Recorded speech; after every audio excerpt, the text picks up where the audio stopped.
Salve, galera, tudo bem? E aí, como é que fica o UERJ e Mia Couto? Vamos saber agora nessa aula de hoje. Vem comigo no canal do Monteiro.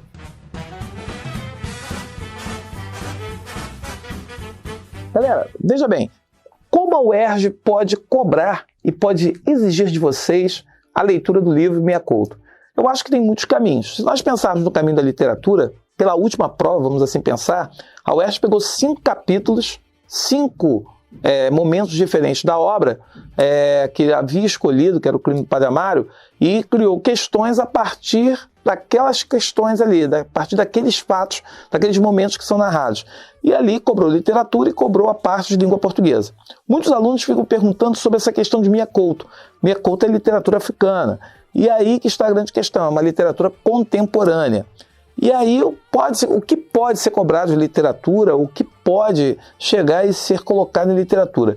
Nesse ponto aí eu tenho umas ideias meio doidas, assim, né? Por exemplo, eu fico pensando nessa questão do Silvestre Patrício, que para fugir da cidade foi para o campo, ele, para poder recriar o mundo e criar uma nova realidade, se isolar de todo mundo.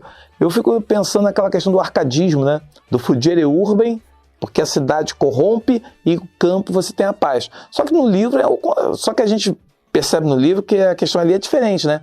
Porque no campo é que estava havendo o conflito. E as pessoas saíam do campo para a cidade para fugir do conflito. É um arcadismo às avessas, mas a gente pode pensar nessa questão do conhecimento do aluno em fazer uma ponte ou fazer uma ligação sobre essa questão da fuga do campo, ida para a cidade ou movimento inverso, como aquela coisa, né, de fugir da realidade.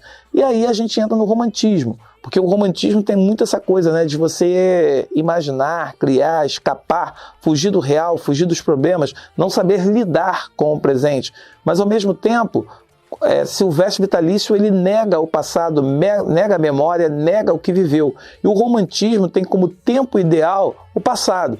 Então, assim, eu fico enxergando os contrastes, umas percepções assim, que se cobrarmos na literatura, até mesmo a questão do homem em relação à mulher, essa questão de ter uma visão pejorativa da mulher, da misoginia dele, mas aí tem essa questão da desconstrução de quanto a mulher no romantismo, a mulher tinha um caráter de perfeição.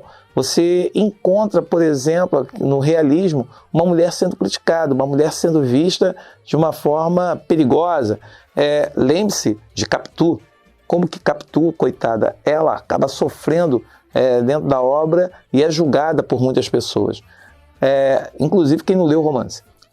Outra coisa que assim fica passando pela cabeça é justamente essa questão da literatura contemporânea, da linguagem. A linguagem de Mia Couto, ele é fã de Guimarães Rosa. Como ele é fã de Guimarães Rosa, eu posso pensar sim, de repente fazer algumas pontes, algumas analogias em relação à prosa regionalista de Guimarães Rosa, principalmente na questão linguística, no verbo, e a partir dali construir uma questão fazendo uma referência, uma ponte, comparando e até mesmo trazendo algum tipo de comentário para que você enxergue o que é de próximo, o que é distante entre eles, que mexe com o mesmo produto, que é a língua, e a língua portuguesa. Apesar de ser a língua portuguesa de Portugal, ou a melhor, a língua portuguesa de Moçambique, falada em Moçambique, quanto a língua falada aqui na região do interior de Minas Gerais, Brasil. Eu posso pensar isso em literatura e eu fico variando nas minhas loucuras falando sobre isso. Mas eu também posso pensar na questão da gramática, a questão, por exemplo, que passa na minha cabeça, que eu acho que vai ter questões para você estudar. É a questão de formação de palavras, justaposição, as questões das derivações impróprias, as conversões linguísticas, né?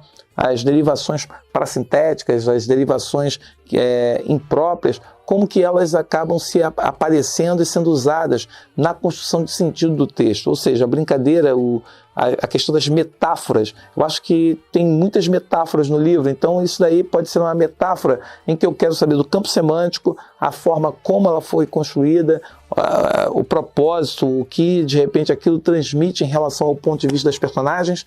Eu acho que vale a pena você tentar caminhar por esse lado. Assim como ele mexe com a questão da sintaxe das frases, as questões que envolvem tanto o uso dos verbos, quanto a questão do sujeito, predicado. Eu acho que a formação dos períodos compostos, eu acho que você está se preparando para a específica de português, vale a pena você mexer com esses tópicos, mexer com essas questões. Por exemplo, o português de Portugal e também de Moçambique gosta muito de falar que eu quero falar consigo. E aqui na gramática da língua portuguesa, nós temos justamente o que no Brasil, de que eu quero falar contigo. Então essa coisa do consigo, do contigo, gera uma questão bem interessante, porque aqui pela nossa gramática, nós vamos falar que o consigo só deveria ser usado com valor reflexivo. Normalmente o pronome tem que ser ele, ela ou ele falava consigo, quer dizer, consigo mesmo. E aí isso gera uma questão bem interessante sobre essa questão das diferenças do português de Moçambique e do Brasil. Então assim, dá para esperar muita coisa. E eu estarei resolvendo provas específicas dos últimos 3, 4 anos e vou falar daquilo que, de repente, para você, da específica, está precisando ouvir, querendo saber para fazer a prova e, se possível, gabaritar. Fica com a gente, acompanhe o projeto, que você, com certeza, vai sair bem melhor do que entrou. Um abraço e se inscreva no canal, toca o sininho, a gente conta contigo. Até a próxima.